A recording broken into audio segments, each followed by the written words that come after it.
So class 12th student, आज से हम लेसन 2 स्टार्ट कर रहे हैं सॉल्यूशन, है ना। लेसन फर्स्ट भी है लेकिन लेसन 2 इज़ मोर इम्पॉर्टेंट, काफ़ी अच्छा और इम्पोर्टेंट चैप्टर है। तो पहले हम लेसन 2 करेंगे, आफ्टर दैट हम लेसन फर्स्ट को फिनिश करेंगे। तो लेसन 2 है हमारा सॉल्यूशन, ठीक है। बहुत अच्छा चैप्टर है।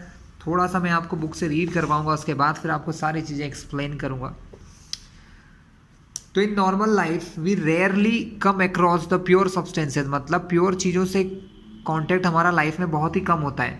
Most of these are mixture containing 2 और मोर प्योर सब्सटेंस, मतलब बहुत से ऐसी मिक्सचर्स होते हैं हमारी लाइफ में जिनसे हमारा कांटेक्ट होता है, जिनमें बहुत सारे प्योर सब्सटेंस होते हैं। Their utility and importance in life depends on their composition, उनके कंपोजिशन के ऊपर डिपेंड करता है। अब ये वर्ड है ना कंपोजिशन, हम इसको बहुत ध्यान से देखें। कंपोजिशन का मतलब कि दो चीज़ें आपस में किस अमाउंट में एक दूसरे से मिक्सड है।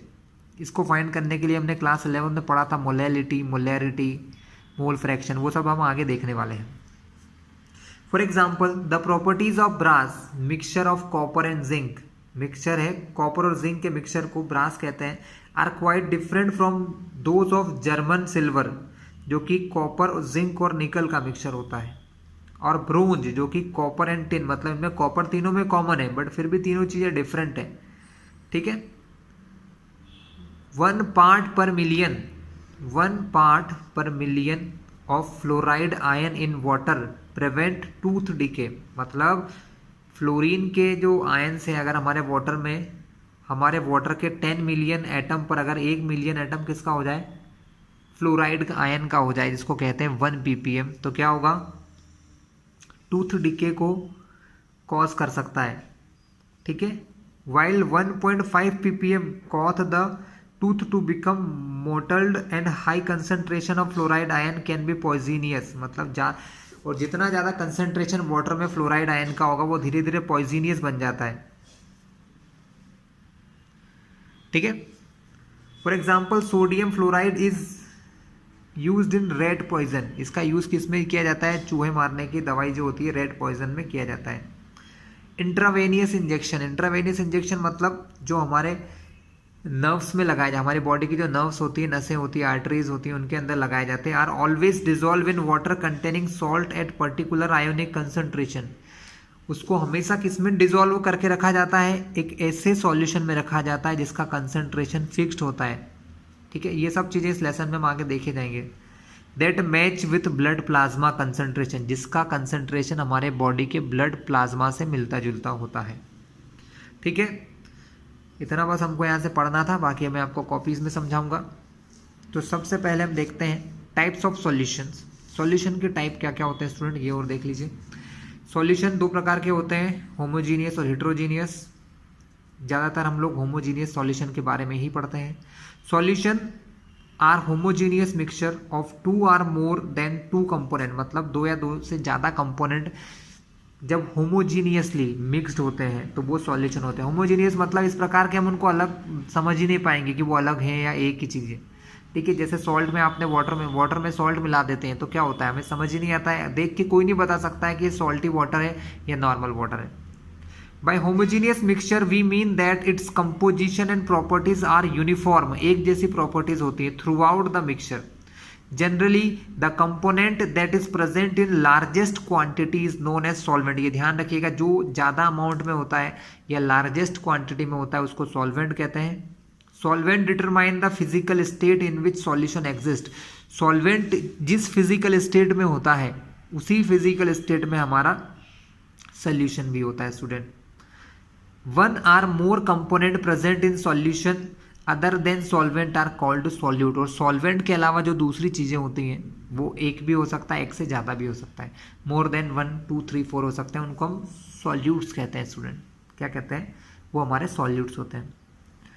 हम यहाँ पर पढ़ने वाले हैं बाइनरी सॉल्यूशन। बाइनरी सॉल्यूशन मतलब जिसमें एक सॉल्वेंट और एक सॉल्यूट होगा, ठीक है। चलिए नेक्स्ट पेज की ओर चलते हैं, क्या दिया है इस पर।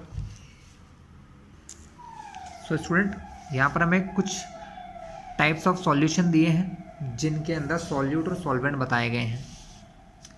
Gaseous solution, obviously gaseous solution है, इसका मतलब हमने पहले ही पढ़ लिया कि जो जैसा सॉल्यूशन होता है उसमें वैसा ही सॉल्वेंट होता है। तो गैसियस सॉल्यूशन मतलब सॉल्वेंट जिसमें गैस होता है, और सॉल्यूट गैस हो सकता है, लिक्विड और सॉलिड तीनों हो सकते हैं।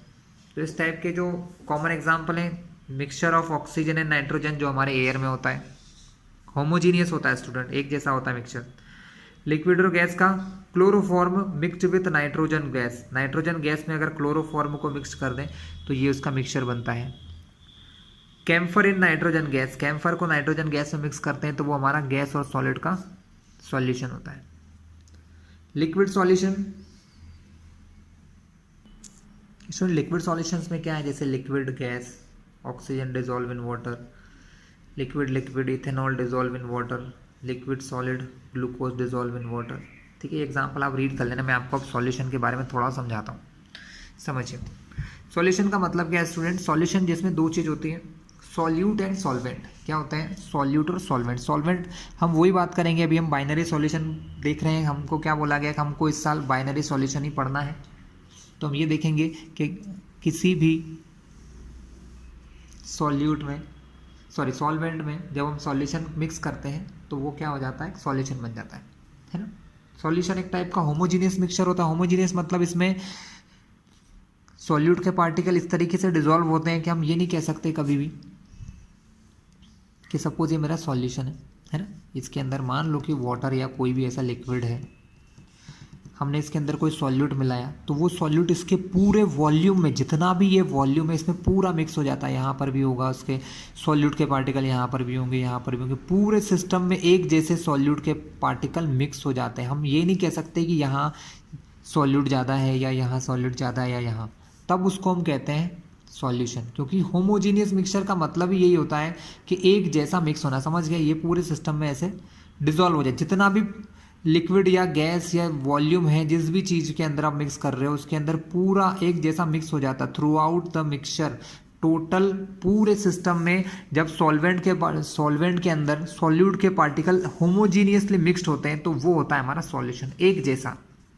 मैं ये नहीं कह सकता कि इतने पार्ट में सॉल्यूट ज़्यादा है या इतने पार्ट में सॉल्यूट ज़्यादा या यहाँ, ऐसा नहीं। पूरे पार्ट में जब सॉल्यूट का कंसंट्रेशन एक जैसा हो जाता है, जब पूरे पार्ट में सॉल्यूशन एक जैसा हो, कंसंट्रेशन सॉल्यूट का एक जैसा हो जाता है तो वो होता है हमारा सॉल्यूशन। तो सॉल्यूशन दो चीज़ों से मिलता है स्टूडेंट, आपने देख लिया। सॉल्वेंट जो ज़्यादा क्वांटिटी में होता है, more quantity, solute that comes in small quantity, इन दोनों को मिलाओ, solute plus solvent, solute plus solvent, तो वो बन जाता है हमारा सॉल्यूशन। इसको हम क्या कहते हैं, वो कहते हैं सॉल्यूशन। सॉल्यूशन क्या था, it is the homogeneous mixture of 2 or more than 2 component. ये 2 या 2 से ज़्यादा कंपोनेंट का होमोजीनियस मिक्सचर होता है। ठीक है, बहुत सारे प्रकार के होते हैं, हमने भी टेबल देखा था। सॉलिड जिसमें सॉलिड सॉल्वेंट हो, गैस जिसमें गैसियस सॉल्वेंट हो, लिक्विड जिसमें लिक्विड सॉल्वेंट हो। ठीक है, सॉल्वेंट के ऊपर इनकी कंडीशन डिपेंड करती है स्टूडेंट। हमें सबसे पहले पहचानना है कि सॉल्यूट के अंदर सॉल्वेंट कितना है या सॉल्यूशन के अंदर सॉल्वेंट कितना है या सॉल्यूट कितना है, इसको कैसे पता लगाया जाता है। तो इसके लिए कुछ कंसंट्रेशन टर्म होती है स्टूडेंट। क्या होती है, कंसंट्रेशन टर्म। आप बुक लेके बैठोगे तो आपको साफ साफ दिख जाएगा, कंसंट्रेशन ऑफ सॉल्यूशन एक्सप्रेसिंग, एक हेडिंग डली हुई है आपके बुक में 2.2, एक्सप्रेसिंग कंसंट्रेशन ऑफ सॉल्यूशन। हम क्या देखते हैं, कंसंट्रेशन ऑफ सॉल्यूशन। हम सॉल्यूशन का कंसंट्रेशन किस किस तरीके से निकालते हैं। कंसंट्रेशन का मतलब कितना होता है, कंसंट्रेशन का मतलब होता है कि कितने सॉल्वेंट में कितना सॉल्यूट मिला है। ठीक है ना, इस तरीके से। जैसे हम बोलें कि हमने 500 ml वाटर में 10 ग्राम NaCl मिलाया तो इसका एक कंसंट्रेशन निकलेगा, कितने ग्राम में कितने लीटर में कितना ग्राम या कितने लीटर में कितना किलोग्राम। तो इस टाइप से कंसंट्रेशन निकालने की जो टर्म होती है हम वो फाइंड करेंगे। तो कंसंट्रेशन निकालने की कुछ टर्म्स होती हैं। सबसे पहला होता है mass percentage student. First is mass percentage, या इसको मास बाय मास या W/W परसेंटेज भी कहते हैं। इसको कहते हैं मास अपॉन मास। मास को W वेट से भी बता देते हैं कभी कभी, तो इसको W/W या मास अपॉन मास परसेंटेज कहते हैं। क्या होता है स्टूडेंट, यहाँ पर हम परसेंटेज के फॉर्म में हमको क्वेश्चन में बहुत बार दिया होता है 10% solution of NaCl, 20% solution of sodium nitrate, 40% solution of sodium carbonate, इस टाइप से दिए रहते हैं इतने परसेंट सॉल्यूशन। तो परसेंटेज मतलब मास परसेंटेज का मतलब होता है, यहाँ पर एक फॉर्मूला बताऊंगा उसके बाद आप समझ जाओगे, मास of any component, any component, किसी भी कंपोनेंट का मास लिया जाता है। यहाँ पर सॉल्यूट भी हो सकता है, सॉल्वेंट भी हो सकता है, ऐसा नहीं कह सकते कि ये सिर्फ सॉल्यूट होगा या सॉल्वेंट, लेकिन ज़्यादातर इसका सॉल्यूट के लिए यूज़ करते हैं। Mass of any component upon में mass of the solution, upon में mass of the solution, solution का मास कितना है, टोटल मास कितना है, और इनटू अगर आप 100 कर दो तो इससे आंसर आपका परसेंटेज में आ जाता है। ठीक है, एक एग्जांपल लेते हैं, 10 gram of potassium chloride KCl, ये मैंने ऐसे मन से ले लिया, कोई वैसा नहीं, dissolve in 90 gram water, find mass percent of KCl। हमें KCl का मास परसेंट निकालना है, तो KCl का मास परसेंट निकालने के लिए जिस चीज़ का फाइंड करना है वो सब्सटेंस ऊपर आएगा। तो हमें अगर KCl का मास निकालना है तो हम KCl के मास को ऊपर रखेंगे। कितना मास है KCl का, 10 ग्राम, अपॉन में मास ऑफ सॉल्यूशन, सॉल्यूशन दोनों से मिलता है, इन दोनों के मास से बनेगा मास ऑफ सॉल्यूशन। तो 90 ग्राम इसका, 10 ग्राम इसका, टोटल कितना हो गया 100 ग्राम इंटू 100, क्योंकि 100 तो किस लिए लग रहा है, परसेंटेज, इस 100 से 100 कैंसिल होगा, मेरा आंसर आ जाएगा 10%। इसका मतलब है 10% का मतलब क्या होता है कि टोटल अगर मैं 100 ग्राम सॉल्यूशन लूँ, मतलब ही समझ लीजिए कि 10% सॉल्यूशन लिखा जाता है, कहीं लिखा है 2% solution of this, 60% solution of this, तो इसका मतलब है कि अगर आप उस सॉल्यूशन का 100 ग्राम लोगे ना, तो 100 ग्राम में, क्योंकि परसेंट का मतलब 100 से होता है स्टूडेंट, परसेंट हमेशा कैलकुलेट करता है आउट ऑफ 100, तो अगर कहीं लिखा है 10% सॉल्यूशन ऑफ KCl, इसको मैं ऐसा भी लिख सकता था, 10% solution of KCl in water, इसका भी वही मतलब है, आंसर तो वही आया 10%, यानी 10% सॉल्यूशन के अंदर कौन है, टोटल मास के अंदर 10%, या इसको 10% बाय मास लिख सकते थे, 10% बाय मास, है ना। तो 100 में से 10, जब भी आपको परसेंटेज, और ये आएगा स्टूडेंट, परसेंटेज आता है, इंपॉर्टेंट है, कई जगह यूज होता है, डायरेक्ट क्वेश्चन नहीं आता है कि मास परसेंट निकालो, लेकिन मास परसेंट से फिर मोलैरिटी ये फाइंड करने को आता है। तो आपने क्या लिख दिया, 10% solution of KCl in water, इस टाइप से। तो 10% का मतलब 100 में से 10 इसका, 2% मतलब 100 में से 2% इनका, ऐसे। ठीक है स्टूडेंट, तो ये था पहला मास परसेंट। सेकंड आता है हमारा volume percentage, volume by volume. So volume percent में क्या आता है स्टूडेंट, वॉल्यूम परसेंट में आता है volume of any component,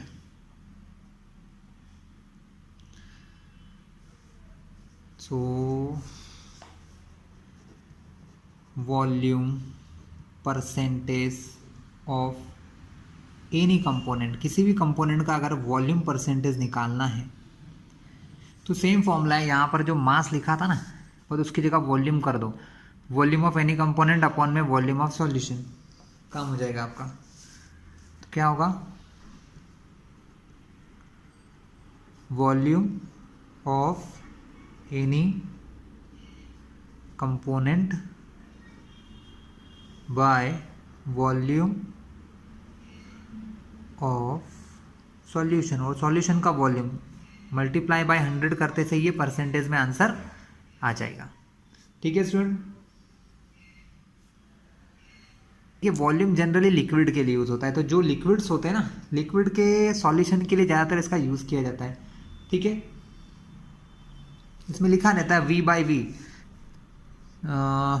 10% V/V solution of glucose, या 10% V/V solution of ethylene glycol, है ना, एल्कोहल, वाटर। इस प्रकार के जो दोनों लिक्विड चीज़ें होती हैं उन चीज़ों में यूज़ करते हैं वॉल्यूम बाय वॉल्यूम का।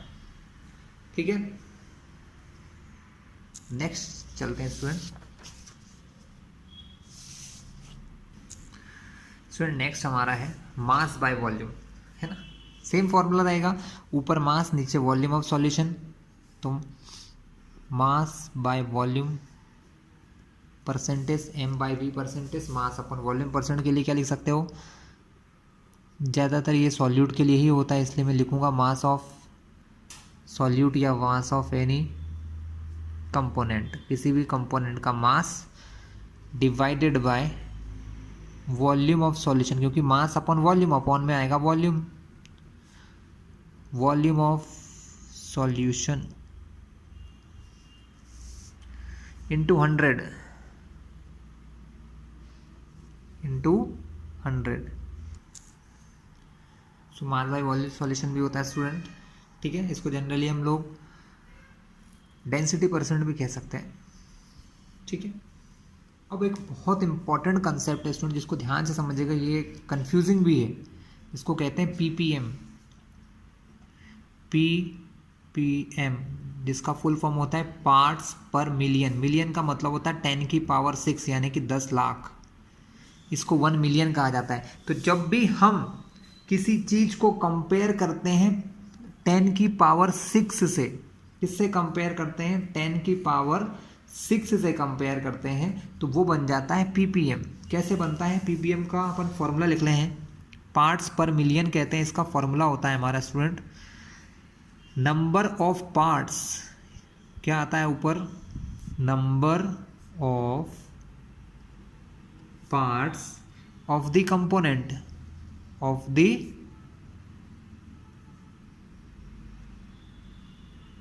कंपोनेंट, किसी कंपोनेंट के कितने पार्ट हैं, अपॉन में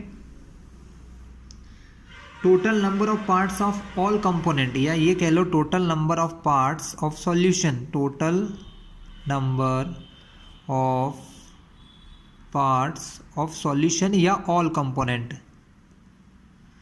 और क्योंकि ये मिलियन से कंपेयर किया जा रहा है, तो हम यहां मल्टीप्लाई करते हैं 10⁶ से। ठीक है, इसका इतना सा मतलब होता है स्टूडेंट कि अगर सॉल्यूशन के अंदर 10⁶ पार्ट हैं, कितने पार्ट है स्टूडेंट, 10⁶ पार्ट है। मतलब मान लो कि हमारे एग्जाम्पल आपको 1 ppm समझाता हूँ। 1 ppm का मतलब क्या होता है, 1 ppm का मतलब होता है 1 पार्ट पर मिलियन, यानी हमारे किसी कंपोनेंट, अब देखिए जो ये ppm किसके लिए निकालते हैं, जो बहुत ही नैरो या बहुत छोटा होता है, या ये कह लो कि जब हमारा सॉल्यूशन के अंदर जो सॉल्वेंट होता है वो बिल्कुल ट्रेस्ड क्वांटिटी में होता है। ट्रेस्ड मतलब जो बहुत कम मिलता है, जिसे पहचानना भी बहुत मुश्किल होता है, उस कंडीशन में होता है, तो हम ppm लेते हैं। तो 1 ppm का मतलब कि अगर आपका, सिंपल सी भाषा में बताऊं कि अगर आपका 1 एटम है सॉल्यूट का, एग्जाम्पल के तौर पे दे रहा हूं कि अगर 1 एटम सॉल्यूट का है तो उस पर 10⁶ एटम होंगे, किसके, सॉल्वेंट के, यानी 10⁶ एटम जब इसके हो जाएंगे तब इसका एक एटम होगा स्टूडेंट। ये कंडीशन है, इसको कहते हैं 1 ppm, यानी बहुत छोटा होता है ना। अब ये जरूरी नहीं है कि नंबर ऑफ एटम से ही चलता है, ये मास से भी चलता है ना। ठीक है, तो मास से भी कैसे चल सकता है, मास बाय मास चल सकता है ना। 1 पार्ट ऑफ मास, इसका मास का 1 पार्ट, इसका टोटल मास का 10⁶, है ना। अगर इसको मास के कंपेयर में देखें, 1 ppm बाय मास लिखा रहता है, बहुत बार लिखा रहता है 1 ppm बाय मास। मतलब इसमें जो ये मैंने एटम लिखा था ना, इस एटम की जगह मास आ जाएगा। इसका मास 1, तो अपॉन में मास कितना, 10⁶ मास हो जाएगा। कितना पावर आ जाएगा, 10⁶ ग्राम हो जाएगा। यहाँ पर 10⁶ ग्राम, और इसका 1 ग्राम, तो वो होता है 1 ppm बाय मास।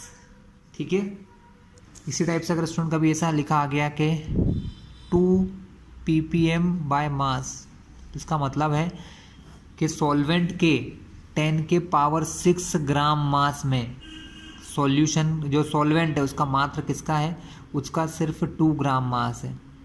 कितना है, मात्र 2 ग्राम मास होता है। क्योंकि यहाँ पर क्या देख रहे हो स्टूडेंट, सेम चीज़ें ऊपर नीचे आ जाती हैं तो कट हो जाता है ना, लेकिन समझ जाएंगे जब बाय मास बोला ppm बाय मास, तो नीचे सॉल्वेंट या सॉल्यूशन जो है, सॉल्यूशन का मास 10 की पावर 6 होता है और ये होता है 2 ग्राम। अगर बोला है 10 ppm,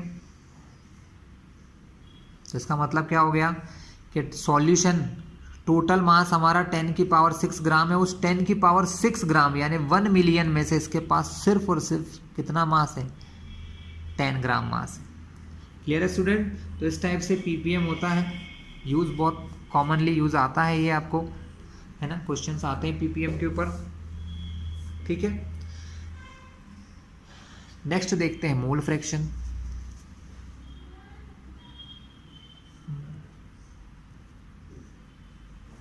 mole fraction,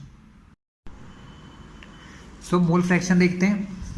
mole fraction क्या होता है स्टूडेंट, कि सपोज हम बात अभी बाइनरी सॉल्यूशन की कर रहे हैं, बट हम ये जो टर्म है वो हर किसी के लिए काम आती है।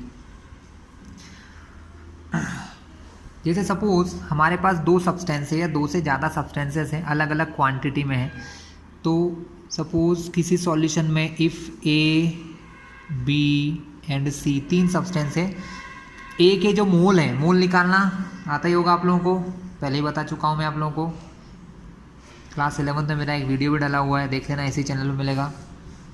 Na मान लो A के मोल हैं, B कोई सब्सटेंस है अगर उसके मोल B हैं और C के मोल्स अगर NC हैं, तब मोल फ्रैक्शन मतलब कि टोटल मोल में से A के कितने मोल हैं उसको हम कहते हैं मोल फ्रैक्शन ऑफ A, जिसको रिप्रेजेंट किया जाता है X से। XA का मतलब होता है मोल फ्रैक्शन ऑफ A। इसको सिंपल सी लैंग्वेज में बोला जाए या मोल फ्रैक्शन की डेफिनेशन क्या होती है, मोल्स ऑफ एनी कंपोनेंट, क्या होता है, moles of any component upon में टोटल कंपोनेंट के मोल्स, है ना। तो मान लो मुझे XA निकालना है, A का मोल फ्रैक्शन, तो ऊपर आएंगे A के मोल Na, नीचे आएगा Na plus NB plus NC। अगर 2 ही सब्सटेंस होते तो हम क्या लिखते हैं, Na प्लस NB लिखते, या C को नहीं लिखते। इसी प्रकार अगर मुझे XB के मोल्स निकालना है, मतलब मोल फ्रैक्शन निकालना है B का, तो वहाँ पर NB ऊपर आ जाएगा, नीचे तो वही रहेंगे Na plus NB plus NC। इसी टाइप से अगर XC फाइंड करना हो तो क्या होगा, XC जब फाइंड करना होगा तो ये बन जाएगा NC number of mole of C और अपॉन में Na plus NB plus NC। Clear है स्टूडेंट? तो ये थे आपके मोल फ्रैक्शन। ठीक है, ऊपर भी मोल्स नीचे भी मोल, तो इसकी कोई यूनिट नहीं होती है ना। और एक चीज़ ध्यान रखिएगा, जितने भी मोल फ्रैक्शन है उन सबको प्लस किया जाए तो आंसर 1 आता है, यानी XA XB XC। अगर इन तीनों मोल्स फ्रैक्शंस को मैं प्लस कर दूं, XA plus XB plus XC, जितने भी मोल्स होते हैं इन सबको प्लस कर दिया जाए तो इसका आंसर हमेशा 1 बनता है। ठीक है, हमको इस लेसन में 3 वाले की ज़रूरत नहीं पड़ेगी, तो हम मान लेते हैं कि हमारे को जो फॉर्मूला इस लेसन में ज़रूरत पड़ने वाला वो कुछ ऐसा होगा, XA इज इक्वल्स टू हो जाएगा Na number of mole of A upon में total mole Na plus NB। इस टाइप का हमको यूज़ आएगा इस लेसन के अंदर, XB NB upon Na plus NB। ठीक है, तो यहाँ पर हमको फॉर्मूला मिलेगा XA plus XB equal to 1। ये फॉर्मूले हमको यहाँ पर मिलने वाले हैं स्टूडेंट। ठीक है, चलिए हमारे पास मोल फ्रैक्शन आ गया है। हम अब इसके पहले सारे फॉर्मूलेज देख लेते हैं, उसके बाद हम सारे क्वेश्चंस की तरफ चलेंगे। मोल फ्रैक्शन के बाद आता है स्टूडेंट मोलेरिटी। मोलेरिटी क्या होता है, मोलेरिटी देखते हैं। मोलैरिटी का मतलब है, मोलैरिटी को रिप्रेजेंट करते हैं कैपिटल M से। इसका फॉर्मूला होता है number of moles of solute. Generally ये सॉल्यूट के लिए ही यूज होता है। अपॉन में आता है सॉल्यूशन, या ऐसे लिखिए वॉल्यूम ऑफ सॉल्यूशन, इसको लिखिए कि वॉल्यूम ऑफ सॉल्यूशन, मतलब सॉल्यूशन का जो वॉल्यूम होता है और वो होना चाहिए लीटर में। कैसा होना चाहिए स्टूडेंट? लीटर में। तो मोलैरिटी का फॉर्मूला क्या बन गया? सॉल्यूट को हमने A माना सपोज, तो Na अपॉन में V, Na upon V volume litre में। लेकिन होता क्या है स्टूडेंट, जनरली हमको क्वेश्चंस में ऐसा होता है कि हमारे पास वॉल्यूम लीटर में नहीं होता है, वॉल्यूम हमारे पास ml में होता है, सेंटीमीटर क्यूब में होता है। तब हम वॉल्यूम को लीटर में कन्वर्ट करते हैं, हम इसे लीटर में कन्वर्ट करते हैं। अगर मान लो सॉल्यूशन आपको दिया है कि आपका जो आंसर है वो लीटर में नहीं है, मिलीलीटर में है या किसी और चीज़ में, तो इसे कैसे कन्वर्ट करते हैं, तो वो फॉर्मूला मैं आपको बता देता हूँ। मोलैरिटी M निकालने के लिए नंबर ऑफ मोल निकालने का फॉर्मूला होता है गिवन मास WA अपॉन में molar mass MA into V हो गया वॉल्यूम। लेकिन अगर मान लो वो ml में है, मिलीलीटर में है, तो हम क्या करते हैं, इसको 1000 से डिवाइड कर देते हैं, तो वो लीटर में आ जाता है स्टूडेंट। किस में आ जाता है? लीटर में। ये 1000 यहाँ से अपॉन के भी अपॉन में तो ऊपर जाएगा, तो मोलैरिटी का वन मोर फॉर्मूला जो बन चुका है वो क्या है?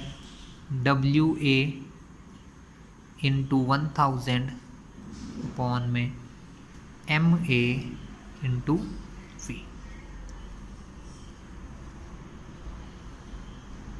ठीक है, तो ये था मोलैरिटी का फॉर्मूला। यूनिट की बात कर लो, तो यूनिट की बात करने के लिए हम यहाँ चलते हैं। नंबर ऑफ मोल, तो ऊपर है मोल, नीचे है सॉल्यूशन लीटर में, तो यूनिट बन जाती है हमारी मोल पर लीटर। मोलैरिटी की यूनिट क्या होती है?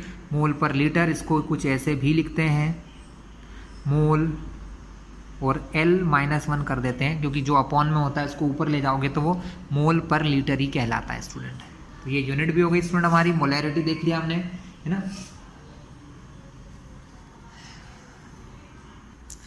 सपोज किसी सॉल्यूशन की मोलैरिटी आपको गिवन होती है ना, तो उसको ऐसा लिखा होता है, हमको ऐसा बोलते हैं 1m सॉल्यूशन। बहुत बार लिखा होता है 1m सॉल्यूशन। इसका मतलब होता है कि कोई सॉल्यूशन है जिसकी मोलैरिटी कितनी है? जिसकी मोलैरिटी है 1 मोल। कितनी मोलैरिटी है? 1 मोल। कहीं कहीं लिखा होता है 0.5m सॉल्यूशन। इसका मतलब उस सॉल्यूशन की मोलैरिटी कितनी है? 0.5। लेकिन इसका भी मतलब क्या है? इसका मतलब ये है 1m सॉल्यूशन का मतलब है 1 मोल इन 1 लीटर। मतलब सॉल्यूशन के 1 लीटर में सॉल्यूट का कितना मोल है? 1 मोल है। 0.5m का मतलब है कि 0.5 मोल इन 1 लीटर, यानी सॉल्यूट के 0.5 मोल हैं 1 लीटर के अंदर। ठीक है, कहीं लिखा है 0.2m सॉल्यूशन, इसको ऐसा भी पढ़ते हैं 0.2 molar solution, 0.5 molar solution, 1 molar solution, ये इसको पढ़ा जाता है। ठीक है, तो अगर कहीं लिखा है 0.2 molar solution of glucose, 0.2 molar solution of alcohol, इसका मतलब उसके 0.2 मोल जो हैं, कितने मोल? 0.2 मोल हमारे 1 लीटर के सॉल्यूशन में डिसॉल्व हैं स्टूडेंट। क्लियर है? तो ये हो गया हमारा मोलैरिटी। ठीक है, यूनिट देख लिया। इसी टाइप की टर्म होती है मोलैलिटी। मोलैलिटी सेम टर्म है, थोड़ा सा डिफरेंस है। फॉर्मूला इसको रिप्रेजेंट करते हैं स्मॉल m से, स्मॉल m से बताया जाता है।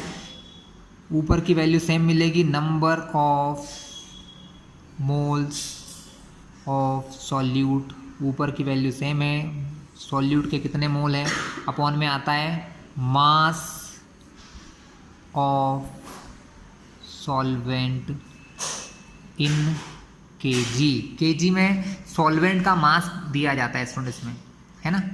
लेकिन हमने क्या देखा कि अगर इसके मोल को WA मान लें कि अगर Na क्या मान लिया कि number of moles of solute है ना, और WB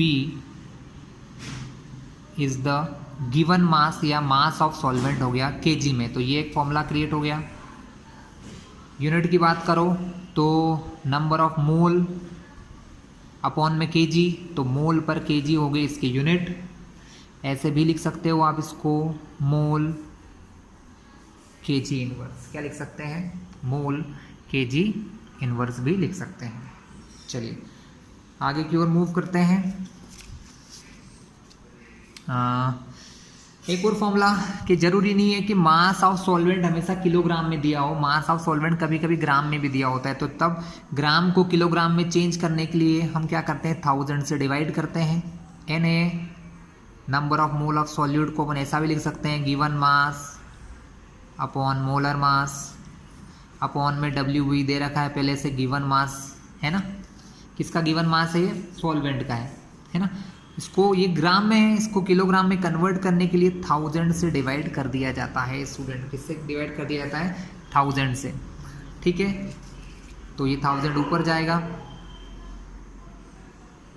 तब ये फॉर्मूला बन जाएगा WA up into 1000 upon MA into WB। But यहाँ पर भी इसकी यूनिट स्टूडेंट यही रहेगी, मोल पर kg। कंफ्यूज मत होना कि ये ग्राम में दिया तो यूनिट, क्योंकि ग्राम को हमने 1000 से डिवाइड करके किलोग्राम में चेंज कर लिया है, इसलिए 1000 को ऊपर लिख लिया है, ठीक है। जिस टाइप से हमने इसको बोला था कि ये 1 मोलर सॉल्यूशन है, उसी टाइप से अगर आपको कभी क्वेश्चन में ऐसा आए 0.2 m सॉल्यूशन, तो इसको पढ़ते हैं मोलल। क्या पढ़ते हैं स्टूडेंट, इसको पढ़ते हैं 0.2 मोलल सॉल्यूशन। इसका मतलब क्या है कि 0.2 मोल, कितने, 0.2 मोल जो है वो हमारे सॉल्यूट के डिसॉल्व हैं 1 kg सॉल्वेंट के अंदर। 1 kg सॉल्वेंट के अंदर कितने मोल डिसॉल्व हैं, 0.2 मोल्स जो हैं वो 1 kg सॉल्वेंट में डिसॉल्व हो चुके हैं। स्टूडेंट बुक में हमको कुछ एग्जांपल्स भी दिए हैं, देख लीजिएगा, है ना। मैं आपको एग्जांपल्स तो नहीं करवाऊंगा, मैं आपको कुछ अनसॉल्व्ड क्वेश्चन करवाऊंगा, है ना। एग्जांपल को आप एक बार कर लीजिएगा, या फिर इस वीडियो को देखने बाद आप देखोगे तो आपको ये आ जाएंगे, ठीक है। एग्जांपल कुछ इसी प्रकार के ही हैं। तो हम एक्सरसाइज क्वेश्चन देखते हैं, इन टेक्स्ट क्वेश्चन यहाँ दिए हैं उनको देखते हैं। 2.1 calculate the mass percentage of benzene, benzene जिसका फॉर्मूला होता है C6H6 and carbon tetrachloride CCl4 if 22 gram of benzene is dissolve in 122 gram of carbon tetrachloride. चलिए क्वेश्चन आपने देख लिया, सॉल्यूशन हम स्टार्ट करते हैं।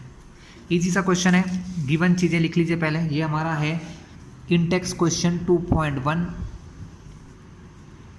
दिया क्या है, मास ऑफ बेंजीन WA मान लो, बेंजीन का मास कितना है WA।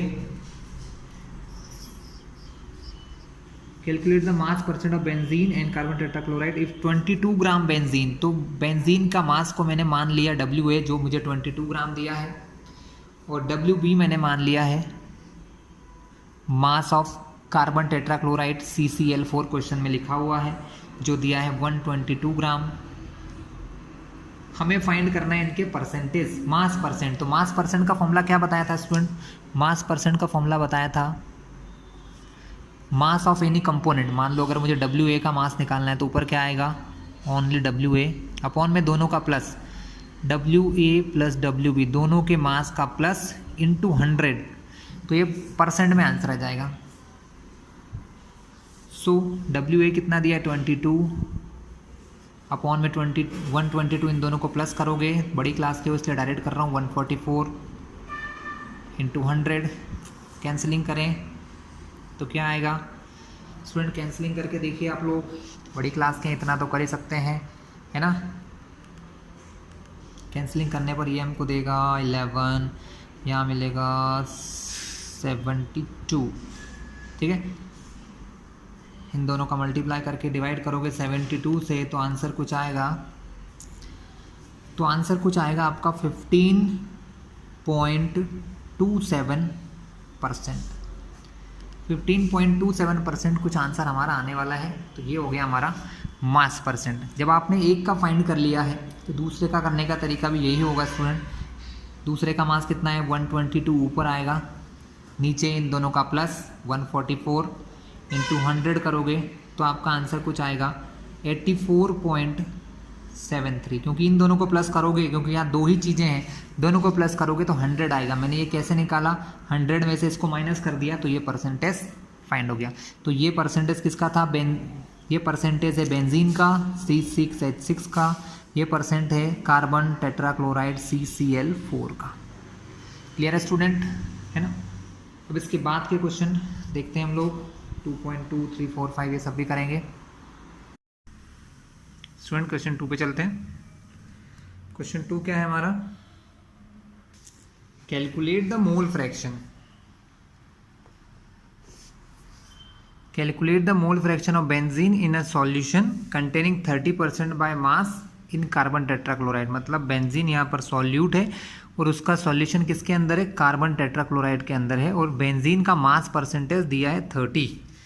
ठीक है, तो बेंजीन मोल फ्रैक्शन निकालना है। मोल फ्रैक्शन के लिए मोल चाहिए होते हैं दोनों कंपोनेंट के जितने भी होते हैं। तो यहाँ पर है हमारा बेंजीन C6H6 30%, तो जो कार्बन टेट्राक्लोराइड है जिसका फॉर्मूला होता है CCl4, उसका परसेंट कितना होगा 70। हमारे पास यहाँ मासेस नहीं है, क्या नहीं है हमारे पास, मास नहीं है स्टूडेंट। तो हम, क्योंकि मोल के लिए दो चीज़ चाहिए होती है, given mass upon molar mass. Given mass है नहीं, मोलर मास तो निकाल लेंगे। तो गिवन मास के लिए हम एज्यूम कर लेते हैं कि let the total mass of solution का टोटल मास 100 ग्राम मान लीजिए। 100 क्यों, क्योंकि आसान है, अगर 100 मानोगे तो 30% का 30 ग्राम, 70% का 70 ग्राम, काम हो जाएगा। सो अब यहाँ पर दो चीज़ें मिल जाएंगी, गिवन मास ऑफ बेंजीन को सिर्फ C6H6 लिख रहा हूँ। गिवन मास ऑफ बेंजीन कितना हो जाएगा, 30% है तो 30 ग्राम, और मोलर मास कितना होता है बेंजीन का, मोलर मास ऑफ C6H6 कितना हो गया, मोलर मास हो जाता है इसका, कार्बन का 12 होता है, 6 एटम में 12 इंटू 6 प्लस हाइड्रोजन का 1 होता है, 6 एटम में तो 6, 12 6 जा 72, 6 1 जा 6, 72 में 6 जोड़ोगे तो 78 ग्राम पर mole is the molar mass. ठीक है, तो यहाँ से नंबर ऑफ मोल निकल जाएंगे किसके, बेंजीन के। Number of mole of C6H, number of मोल का फॉर्मूला होता है गिवन मास अपन मोलर मास। गिवन मास है 30, मोलर मास 78, कैंसिलिंग करेंगे आप, 6 से कटेगा 5 बार, ये 6 कटेगा 13 बार, 5/13 डिवाइड कर लेंगे तो आंसर क्या आएगा स्टूडेंट। डिवाइड करते हो आप तो आंसर पॉइंट में आना है, कितना आना है दिखा देते हैं आपको। पॉइंट में 5 को डिवाइड किया 13 से तो 0.38, 0.38 मोल। कोई दिक्कत नहीं, चलिए आगे चलते हैं। दूसरा क्या है हमारा, दूसरा हमारा है कार्बन टेट्राक्लोराइड। उसका गिवन मास कितना हो जाएगा, given mass of CCl4, carbon tetrachloride का गिवन मास, क्योंकि हमें निकालना है मोल, मोल के लिए गिवन मास चाहिए। जब 100 ग्राम में से 30 ग्राम बेंजीन है तो 70 ग्राम कौन होगा स्टूडेंट, 70 ग्राम हमारा कार्बन टेट्राक्लोराइड होगा। मोलर मास कितना होता है इसका, मोलर मास ऑफ CCl4 कैसे निकालते हैं स्टूडेंट, कार्बन 1 है इसका 12 प्लस क्लोरीन का होता है 35.5 और Cl दिए हैं यहाँ पर 4। मल्टीप्लाई करके प्लस करना आपको आता ही है। 12 प्लस इसका करोगे तो आ जाएगा 142, है ना, 142 आ जाएगा। करके आप देख लीजिएगा स्टूडेंट, है ना। दोनों को प्लस करोगे 154 ग्राम पर मोल। यहाँ से मोल्स ऑफ CO2 कितने हो जाएंगे, CO2 नहीं सॉरी, मोल्स ऑफ CCl4 के मोल हो जाएंगे। Given mass 70, molar mass 154। Divide कर लेते हैं, कैंसिलिंग कर लेते हैं। 70 को अगर आप डिवाइड करते हैं 154 से तो आपके आंसर आता है 0.45, 0.45 मोल इसके हो गए। क्लियर है। हमको फाइंड करना है मोल फ्रैक्शन ऑफ C6H6, मतलब बेंजीन का मोल फ्रैक्शन। तो mole fraction of benzene C6H6, हमें जिसका मोल फ्रैक्शन निकालना होता है ना उसके मोल हम ऊपर लिखते हैं, तो ऊपर आएगा 0.38 मोल। नीचे दोनों के मोल आते हैं, एक का है 0.38 प्लस एक का है 0.45। प्लस करोगे तो 0.38, इन दोनों को प्लस करते हैं, कितना आ जाएगा 8 + 5 13 का 3 कैरी ओवर 1, 4 + 10 83 आ जाएगा, 0.83, है ना। ये डिवाइड मैंने आपके लिए करके रखा है। 0.38 को 0.83 से डिवाइड करोगे तो 0.457 है। ये है मोल फ्रैक्शन ऑफ C6H6। ठीक है स्टूडेंट, तो ये हमारा क्वेश्चन 2 क्लियर हो चुका है। अब हम चलते हैं क्वेश्चन नंबर 3 की ओर। चलिए स्टार्ट करते हैं। क्वेश्चन 3 क्या है हमारा, देख लेते हैं।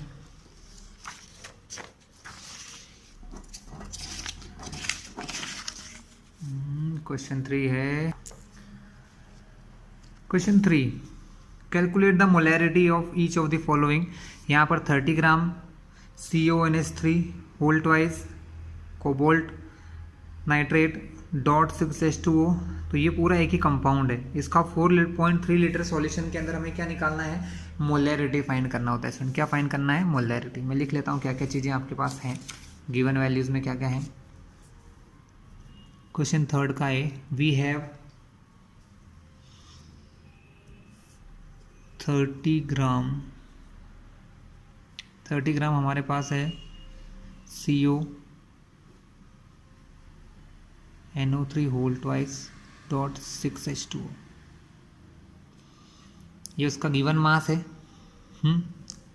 तो सॉल्वेंट हो गया हमारा ये, सॉल्यूट हो गया ये, तो इसका गिवन मास को अपन WA मानते हैं जनरली, तो WA हो गया 30 ग्राम। MA होता है मोलर मास किसका, इसी का। तो मोलर मास कैसे निकालते हैं, कोबाल्ट का होता है स्टूडेंट 59, ये मैं इधर अलग से बता देता हूँ आपको, इधर ये रफ में कर लेना आप लोग। 59 होता है कोबाल्ट का। नाइट्रोजन का होता है 14 × 2 क्योंकि बाहर 2 लगा है, प्लस ऑक्सीजन का होता है कितना, ऑक्सीजन का होता है 16 के 3 कंपाउंड है, 16 3 48 × 2, ठीक है। H2O 6 है, H2O का होता है 18, तो प्लस 18 × 6, इन सबको प्लस कर लेना स्टूडेंट, मैंने कर रखा है। तो ये आता है 291, कितना आएगा 291 ग्राम पर मोल। तो WA निकल गया, MA निकल गया। इससे मोल निकाल लेंगे, क्या निकाल लेंगे, मोल। Given mass upon molar mass से इसके मोल पता चल जाएंगे, क्योंकि अगर आपको फाइंड करना है मोलैरिटी, क्या फाइंड करना है, मोलैरिटी। तो मोलैरिटी क्या होता है, number of moles of solute. Solute कौन है यहाँ पर, कोबाल्ट नाइट्रेट, है ना। इसके मोल निकालना है, तो ये given mass upon molar mass से मोल आ जाएंगे। मोल का फॉर्मूला पहले ही बता चुका हूँ। अपॉन में आता है वॉल्यूम ऑफ सॉल्यूशन। मोलैरिटी निकालना है तो वॉल्यूम ऑफ सॉल्यूशन, वो भी किस में, लीटर के अंदर। तो हमको क्वेश्चन में भी दे रखा है 4.3 लीटर, है ना। वॉल्यूम दिया 4.3 लीटर अपॉन में, तो मोलैरिटी कितनी हो गई, given mass 30, molar mass 291। Given mass upon molar mass से नंबर ऑफ मोल निकल जाएंगे, पहले भी बता चुका हूँ बहुत बार। वॉल्यूम कितना दिया 4.3, तो ये 4.3 लीटर। ठीक है, इससे मोलैरिटी आ जाएगी।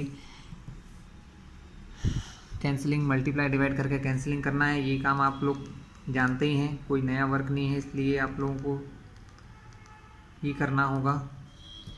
तो 30 अगर आप इन दोनों का मल्टीप्लाई करते हैं तो ये आता है 1251.3।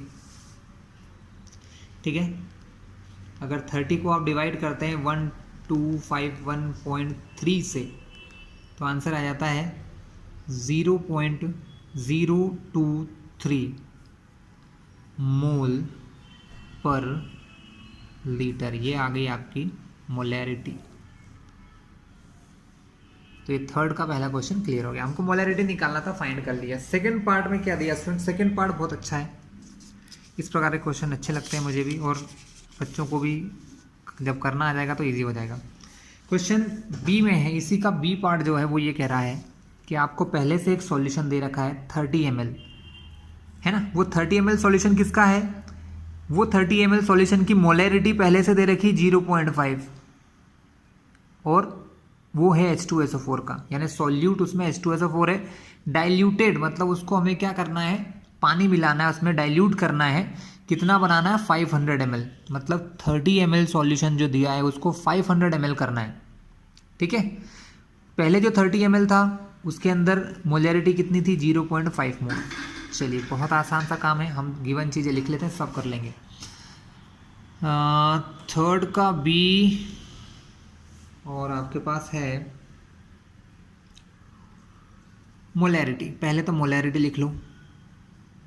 मोलैरिटी आपके सामने है 0.5, क्योंकि उसने क्वेश्चन में बोल दिया 0.5 m। जब भी कुछ क्वेश्चन में स्टूडेंट ऐसा लिखा आएगा ना 0.5 m H2SO4, तो इसका मतलब है कि 0.5 मोलैरिटी है इसकी। कितनी है? 0.5 मोलैरिटी है ना। अभी आपको वॉल्यूम कितना दिया है? अभी आपको वॉल्यूम दिया है इस क्वेश्चन का 30 ml। कितना है? 30 ml। स्टूडेंट मोलैरिटी दिया है, वॉल्यूम दिया है, हमको पता लगाना है पहले नंबर ऑफ मोल कितने हैं। क्योंकि देखिए मोलैरिटी का फॉर्मूला क्या होता है? मोलैरिटी का फॉर्मूला होता है नंबर ऑफ मोल्स। किसके मोल्स? सॉल्यूट के, अपॉन में वॉल्यूम। बट वॉल्यूम होता है लीटर में, लेकिन जब वॉल्यूम लीटर में नहीं होता है ना, ml में होता है। तो मैंने क्या समझाया आपको, हम हमेशा इसको 1000 से डिवाइड करते हैं वॉल्यूम को, लेकिन ये 1000 कहाँ चला जाता है? ऊपर यहाँ पर। तो हम इसको कुछ ऐसा लिखेंगे, ये फॉर्मूला आपको लगाना है। So molarity 0.5, number of mole of H2SO4, क्योंकि सॉल्यूट क्या है क्वेश्चन में? H2SO4 है, तो अपन ऐसा लिख सकते हैं n, छोटा सा H2SO4 लिख दो। इससे क्या समझ में आता है कि H2SO4 के मोल है, इंटू 1000 अपॉन में ml 30। एक 0 से 0 पहले ही कट कर लो। तो NH2SO4 मतलब H2SO4 के जितने मोल हैं वो कितने निकल जाएंगे? 3 अपॉन में मल्टीप्लाई में चला जाएगा। 0.5 इंटू 3, 100 ऊपर है या मल्टीप्लाई में आ जाएगा। 5 3 15 है, तो 1.5 होगा, क्योंकि पॉइंट एक नंबर के बाद है, तो यहाँ एक नंबर के बाद पॉइंट लगा दिया। 5 अपॉन में 100 है, पॉइंट यहाँ है, 2 प्लेस इधर जाएगा, इधर एक जाएगा, और कुछ नहीं है तो एक और 0, तो ये हो जाएगा। Number of mole of H2SO4 हमको निकल जाएंगे 0.015। इतने मोल हैं H2SO4 के। ये निकाला क्यों? क्योंकि स्टूडेंट हमको उन्होंने बोला है कि अब जो 30 ml है ना, 30 ml में पानी मिला के उसको 500 कर दो। लेकिन जब 500 करोगे तो H2SO4 तो उतना ही है, लेना H2SO4 के मोल नहीं बदलेंगे। अब H2SO4 तो इतना ही रहेगा 0.015 मोल। बढ़ने वाला क्या है? बढ़ने वाला वाटर का वॉल्यूम है, पानी बढ़ने वाला है, क्योंकि आप डाइल्यूट कर रहे हो। तो अब 30 ml वॉल्यूम की जगह क्या यूज़ करना है आपको? अब 30 ml की जगह हम यूज़ करेंगे 500 ml। कितना यूज़ करेंगे? 500 ml। चलिए देखते हैं आगे क्या होता है। तो नेक्स्ट पार्ट में हमको क्या करना है? हमको फिर से मोलैरिटी निकालना है। हमको क्या करना है? फिर से फाइंड करना है मोलैरिटी मोलैरिटी बराबर हमने अभी पीछे ही लिख लिया, इसलिए डबल से नहीं लिख पाऊंगा। Number of mole of solute जो हमने निकाल लिए 0.015 इंटू 1000। हमको इस सॉल्यूशन को कितना ml करना है, हमें इस सॉल्यूशन को 500 ml करना है, तो हमने यहाँ 500 ml लिख दिया। तो क्या हो जाएगा, 2 से मल्टीप्लाई करोगे तो ये हो जाएगा 0.03 m। तो मोलैरिटी, नई वाली मोलैरिटी कितनी निकली, 0.03 m। क्लियर है स्टूडेंट? तो ये हो गया आपका क्वेश्चन नंबर 3 क्लियर। हमने मोलैरिटी देख लिया, मोल फ्रैक्शन देख लिया, मास परसेंटेज देख लिए हैं। ठीक है, अब एक लास्ट क्वेश्चन मोलैरिटी का बचा है, जो क्वेश्चन 4 थे, हम इसको भी कर लेते हैं, तो हमारे सब टाइप के क्वेश्चन लगभग हो जाएंगे। तो क्वेश्चन 4 की ओर चलते हैं। क्वेश्चन 4 ये है, calculate mass of urea. Urea का फॉर्मूला है ये NH2CONH2 required in making 2.5 kg of 0.25 molal aqueous solution. तो यहाँ क्या क्या दिया है समझो बात को। यहाँ पर आपको यूरिया कितना मिक्स करना पड़ेगा वो फाइंड करना है। ठीक है, एक्वस सॉल्यूशन मतलब पानी के अंदर कितना यूरिया आपको मिलाना है।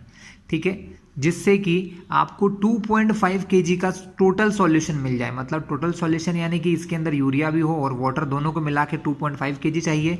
और वो ऐसा होना चाहिए कि उसके 2.5 kg सॉल्यूशन की जो मोलैलिटी है, मोलल मतलब मोलैलिटी, उस सॉल्यूशन की मोलैलिटी 0.25 आ जाए। कितनी आ जाए, 0.25। तो हमको यहाँ क्या क्या गिवन है, वी हैव गिवन मोलैलिटी, हमको यहाँ पर दिया है मोलैलिटी,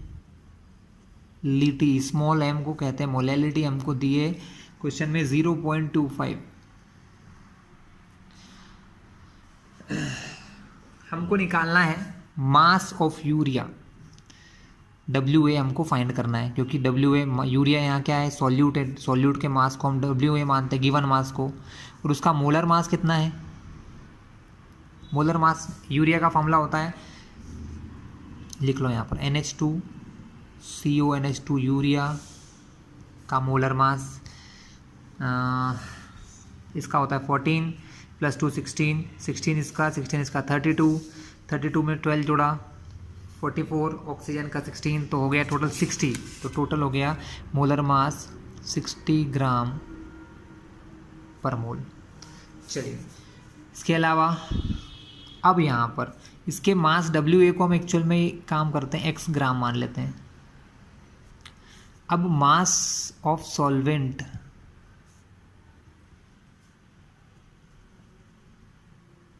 क्योंकि मोलैलिटी के फॉर्मूले में आता है मास ऑफ सॉल्वेंट। अब मास ऑफ सॉल्वेंट पता है क्या आपको? नहीं पता है। क्यों नहीं पता है? क्योंकि हमको टोटल 2.5 kg बोला है कि भाई 2.5 kg आपका टोटल सॉल्यूशन है, लेकिन इस 2.5 में तो हमारा x भी जुड़ा हुआ है, क्योंकि सॉल्यूशन के अंदर तो सॉल्यूट भी होता है, सॉल्वेंट भी होता है। तो अगर हमको सिर्फ सॉल्वेंट का निकालना है तो टोटल सॉल्यूशन जो 2.5 kg है, इसमें से माइनस करना पड़ेगा किसका, सॉल्यूट का। तो 2.5 kg माइनस x, लेकिन क्या होता है 2.5 किलोग्राम में, इसको ग्राम में कर लो तो ज़्यादा आसान रहेगा। तो ये हो जाएगा 2500 माइनस x। ठीक है, अब ये ग्राम में आ गया। जब हमारा सॉल्वेंट का मास ग्राम में होता है तो हमको कुछ नहीं करना होता है, फॉर्मूले में 1000 का मल्टीप्लाई, बता देता हूँ अभी। अब कुल मिला के आपके पास सब कुछ आ गया। आपको मोलैलिटी का फॉर्मूला लगाना है। मोलैलिटी का फॉर्मूला लिख लेते हैं। मोलैलिटी का फॉर्मूला होता है mass of solute. Mass of solute क्या होता है, given mass upon molar mass upon में मास ऑफ सॉल्वेंट, सॉल्वेंट का मास कितना दिया है WB, अभी उसको WB मानते हैं, बाद में वैल्यू लिख लूँगा मैं, है ना। मास ऑफ सॉल्वेंट WB जो है वो हमने निकाल लिया है 2500 माइनस x ग्राम। लेकिन जब ये मास ऑफ सॉल्वेंट को ग्राम में लेते हो तो हमको ऊपर 1000 का मल्टीप्लाई करना पड़ता है। ये फॉर्मूला मैंने बहुत बार समझा चुका हूँ। चलिए, स्मॉल m मोलैलिटी हमको पता है कितनी दी है क्वेश्चन में, 0.25, तो इस तरफ वैल्यू आएगी 0.25। ये आपका x इंटू 1000 अपॉन में m कितना दिया 60 इंटू 2500 माइनस x, कट कर लो 0। इस 6 का मल्टीप्लाई 0.25 से, 0.25 इंटू 6 और इंटू में भी ये जाएगा पूरा 2500 माइनस एक्स। मल्टीप्लाई करते हैं, इन दोनों का मल्टीप्लाई करोगे ये दोनों बन जाएगा 1.5, इन दोनों का मल्टीप्लाई 1.5 बनेगा। बस 1.5 का मल्टीप्लाई इन दोनों से करना है, तो ये जो बाहर मल्टीप्लाई किया है इसका आंसर 1.5 आया। इस 1.5 का मल्टीप्लाई इससे भी होगा क्योंकि ब्रैकेट लगा है, माइनस 1.5 का मल्टीप्लाई एक्स से भी होगा। तो जब 1.5 का मल्टीप्लाई एक्स से होता है तो वो एक्स ही रहता है। और यहाँ है 100 इंटू एक्स, 100x, इन दोनों का मल्टीप्लाई करोगे 3750 आ जाएगा। ये माइनस का 1.5x, एक्स वाले का काम एक्स से बढ़ता है तो उधर जाएगा। यहाँ लिखा है 100x प्लस 1.5x, 3750, दोनों को प्लस करोगे 101.5x, ये जाएगा अपॉन में, तो 3750 अपॉन में 101.5। इसको कैंसिल करके देख लेते हैं। कैंसिल करके अगर आप देखते हो तो इसका आंसर कितना आएगा स्टूडेंट, 3750 को डिवाइड कर रहे हैं 101.5 से, तो हमारा आंसर आएगा 3694। मतलब x की वैल्यू जाएगी 36.94 ग्राम। इतना आपको सॉल्यूट आपको मिलाना पड़ेगा। क्लियर है क्लास? तो यहाँ पर ये वीडियो का एंड होता है। ये फर्स्ट पार्ट था इस लेसन का। नेक्स्ट पार्ट में हम सॉल्युबिलिटी और बहुत सारी चीज़ों के बारे में देखेंगे, लॉज भी आएंगे। तो ठीक है, अब नेक्स्ट पार्ट में मिलते हैं हम लोग।